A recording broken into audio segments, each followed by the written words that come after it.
আমরা মানুষকে ঠিক ততটাই বুঝতে বা চিনতে পারি যতটা সে আমাদের বোঝায় বা চেনায়। আসলে কারোর বাহ্যিকতা দেখে তাকে বিচার করাটা হলো সবচেয়ে বড় ভুল, যা আমরা প্রায় সবাই করে থাকি। যেমন ধরুন, প্রাত্যহিক কারো সাজসজ্জা দেখে মনে হতেই পারে মানুষটা খুব সুখী সুখী আছে বলেই সে এত কিছু করছে। আসলে এমনটা নাও হতে পারে।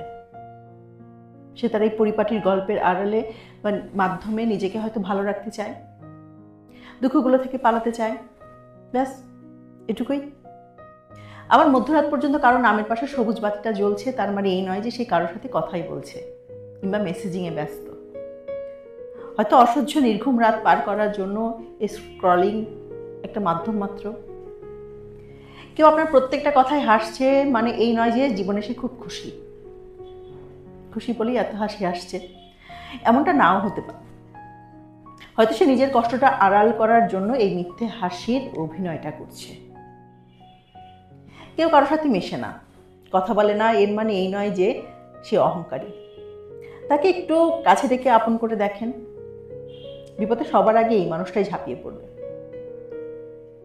আমাদের চারপাশে প্রত্যেকটা জিনিসই এমন। চোখের দেখা সবসময় সত্যি হবে এমন কিন্তু নয়। তাই হঠাৎ পর্যবেক্ষণে কোনো সিদ্ধান্ত না নিয়ে একটু ভেবে চিনতে ভালো করে দেখে শুনে সিদ্ধান্ত নেওয়াটাই কিন্তু বুদ্ধিমানের কাজ। কারণ চোখের দেখা মিথ্যেও হতে পারে।